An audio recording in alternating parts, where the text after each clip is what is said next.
Kisah diawali dengan memperlihatkan raut wajah ketakutan dari sepasang turis remaja. Bagaimana tidak, sosok penunggu di tempat mereka berada saat ini diketahui baru saja membantai beberapa turis lainnya. Lalu kita pun diperlihatkan ketika sosok itu akhirnya berhasil menemukan pasangan ini dan membunuh keduanya dengan cara yang sangat keji.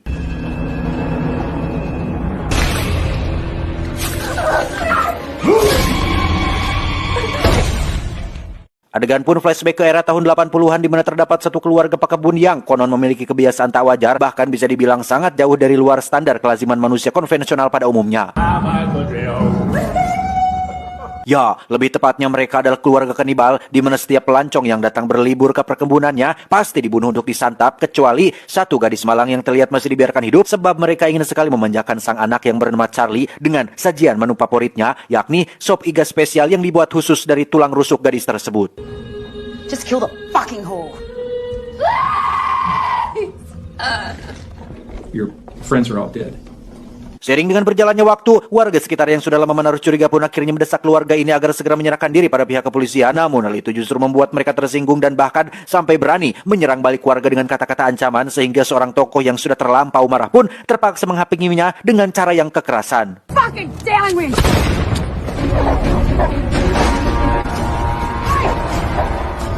Dari beberapa bukti potongan jasad yang ditemukan membusuk termasuk si gadis malang tadi, kini warga menjadi lebih yakin bahwa yang sedang mereka hadapi saat ini adalah keluarga psikopat yang juga kanibal. Maka tanpa menunggu lama lagi, mereka pun bergegas untuk menyusul Charlie dan ibunya yang tadi sempat melarikan diri ke area perkebunan. Di sisi lain, si ibu sempat menyembunyikan Charlie sebelum warga berhasil menemukan jejaknya. Namun dia bersikeras untuk tetap bungkam perihal keberadaan anaknya tersebut. Dan terlepas dari segala kelemahan fisik Charlie yang juga punya kelainan dalam segi pendengaran, di sini kedua matanya masih dapat melihat dengan jelas ketika sang ibu akhirnya disasaran amuk warga hingga tewas. Where's the retard? Where? Let's get this over and done with. Kembali ke masa sekarang di mana tiga anak muda yaitu Donkey, Jason, dan Natasha tanpa Bilona, mereka berencana akan pergi berlibur ke sebuah tempat terpencil yang Donkey menyebutnya dengan perkebunan Charlie. Dan supaya Donkey tidak merasa kesepian, Natasha pun menelepon teman yang bernama Natalie untuk ikut pada acara tersebut. Jason, where are we going? Let's leave here by 6 tomorrow morning. Singkatnya mereka pun telah sampai pada separuh perjalanan, lebih tepatnya di sebuah bar yang kemudian mereka berhenti di sana sembari bertanya-tanya tentang perkebunan Charlie, di mana secara kebetulan Donkey bertemu Pak Sepuh bernama Blue. Ini orangnya yang diam-diam rupanya mengetahui banyak hal tentang lokasi tersebut. Can I ask you a question? Shoot. Di sini Blue tidak menyebutkan jika dirinya merupakan tokoh warga yang menjadi saksi pada kisah kelam perkebunan Charlie pada 30 tahun silam, melainkan dia sekedar mengingatkan saja agar Donkey dan kawan-kawan segera membatalkan rencananya. Namun sayang, mereka seakan tak mau peduli meski telah diperingatkan berkali-kali. Hey, is it true people still go missing out that way? Mate, more than you know. Girls, let's go. Selepas dari sana, mereka pun memilih untuk beristirahat dengan mendirikan kemah yang disertai hangatnya api unggun. Sementara itu, Donkey ternyata pernah mendengar cerita tentang perkebunan Charlie saat ia masih kecil. Namun karena tidak tahu pasti kebenarannya, maka ia pun dengan tegas meyakinkan teman-temannya jika semua kisah itu hanyalah sebuah dongeng fiktif belaka. Anyway, rumor has it, John Wilson was an American, and that this John was one fucked up fella. Just trying to scare us, right? Some people believe he's still alive somewhere. Saat hari menjelang siang, perjalanan kembali dilanjutkan dengan meminta petunjuk arah dari seorang teman Natasha bernama Tony. Ini orangnya, sekilas gambaran menakutkan tentang perkebunan Charlie pun sempat disinggung Tony, di mana pihak kepolisian saja sudah tak mau lagi menjamah area tersebut. Namun yang tak habis pikir, Jason justru malah merasa tertantang dan terlihat cukup senang mendengarnya. Okay, mate. Cheers. Thank you. Selang beberapa saat, mereka pun sampai di sebuah tempat yang mana Donkey menemukan besi tua bertuliskan John Wilson dan sekaligus meyakinkan mereka jika itulah gerbang menuju tempat yang dimaksud, karena menurut cerita, John Wilson merupakan nama dari keluarga pemilik perkebunan tersebut.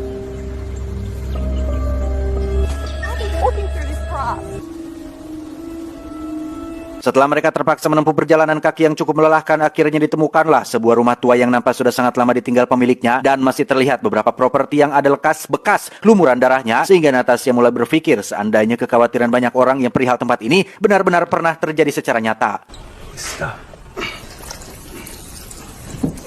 Oh, look at this.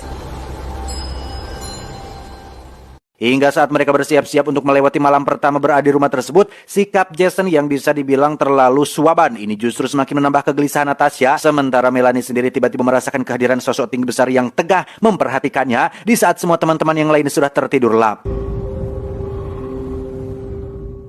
Singkat cerita, pagi pun tiba. Hari itu James berencana akan membawa teman-temannya berpetualang di sekeliling area perkebunan. Namun secara kebetulan mereka kedatangan sepasang turis lain bernama Gordon dan Alicia. Ini orangnya yang karena pasangan ini juga sedang mencari tahu kebenaran soal cerita perkebunan Charlie, maka mereka pun akhirnya sepakat untuk melakukan petualangan bersama.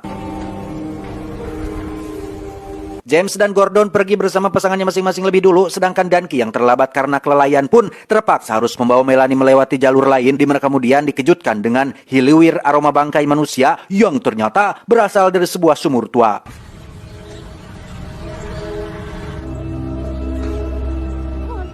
Di sisi lain, kedua pasangan Jason dan Gordon pun memutuskan untuk berpisah. Dengan cara itu mereka berharap bisa segera menemukan sesuatu yang menurut mereka menarik. Sementara Natasha hanya mengikuti keinginan Jason saja meskipun dia masih terlihat begitu lemas. Cemas seandainya nanti malah terjadi sesuatu yang tidak diharapkan. Kembali lagi pada pasangan Danky yang kini sudah berjalan cukup jauh hingga mencapai pinggiran sebuah danau kecil yang pada momen tersebut Danky lantas membujuk Melanie agar kiranya mau diajak bermain cihrui sambil berenang di sana. Come on, it'll be fun. Come on. Di saat bersamaan pasangan Gordon berhasil menemukan sebuah gudang terbengkalai yang ketika baru saja memasukinya langsung tercium sengatan bau bangkai serta keberadaan sebuah ranjang tidur yang terlihat seperti masih sering digunakan. Namun ketika Gordon bermaksud untuk mencari tahu siapa penghuni gudang tersebut, tiba-tiba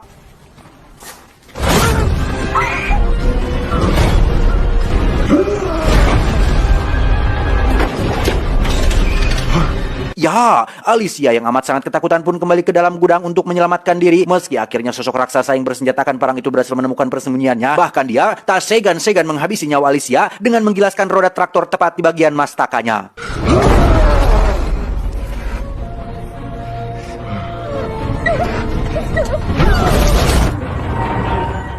Beralih ke tempat lain, sejak tempo hari mengetahui kepergian James bernama Natasha ke perkebunan Charlie, kini Tony terlihat sangat mencemaskan keselamatan mereka sehingga ia pun meminta izin istrinya untuk segera pergi menyusul ke sana.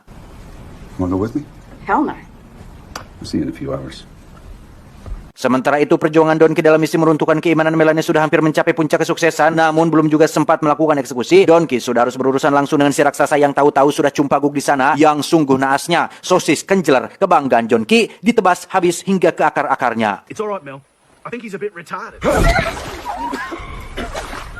Seketika Melanie teringat akan sosok makhluk yang sempat dia lihat semalam. Ia dengan sekuat tenaganya berlari untuk menyelamatkan diri, akan tetapi semuanya sia-sia karena makhluk itu dapat dengan mudah menyergap kawannya hingga pelarian pun berakhir semengerikan ini.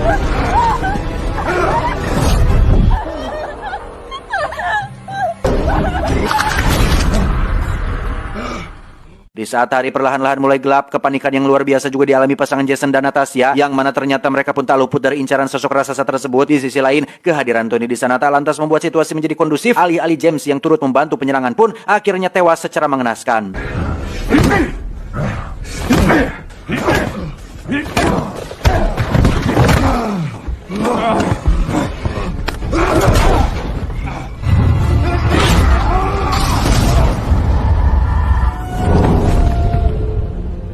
Alhasil kini hanya tersisa Natasha seorang diri, itu pun dia masih harus berjuang menghindari ancaman si raksasa yang terus mengejarnya, hingga pada posisi di mana Natasha hanya bisa pasrah dan tak mampu berbuat apa-apa lagi.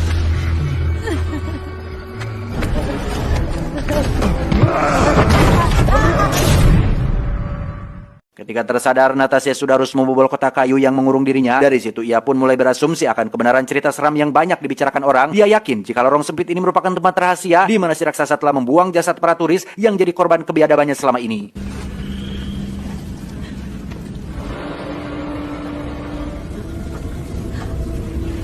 Sejurus tak ada yang Natasha pikirkan kecuali bagaimana cara supaya bisa keluar dari tempat terkutuk ini secepatnya. Maka ia pun perlahan-lahan melangkahkan kaki hingga menemukan sebuah taraja atau tangga menuju jalan keluar. Namun kemunculan monster itu lantas memaksa dia untuk pergi bersembunyi di antara sela jasad mayat-mayat tadi.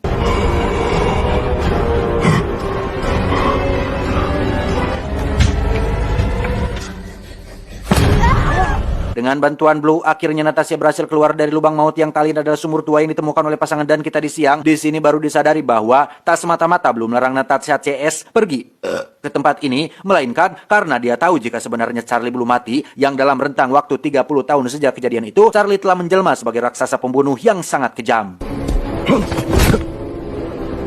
Dan ya, sebilah kapak pun menancap tepat di punggung Blue dan membuatnya tewas seketika. Sementara Natasha masih punya sedikit kesempatan untuk melarikan diri setelah satu peluru yang ditembakkannya berhasil membuat Charlie roboh tak berdaya.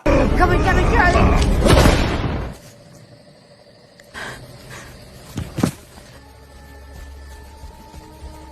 Di penghujung kisah, terlihat Natasha berusaha meraih kunci truk yang akan digunakannya untuk kabur. Namun, sungguh disayangkan, Charlie ternyata masih bisa bangkit untuk membunuh Natasha yang dengan ini terbukti bahwa jiwa-jiwa psikopat Charlie semakin menjadi sebab ia telah merasa tertantang untuk melampiaskan dendam atas kematian kedua orang tuanya.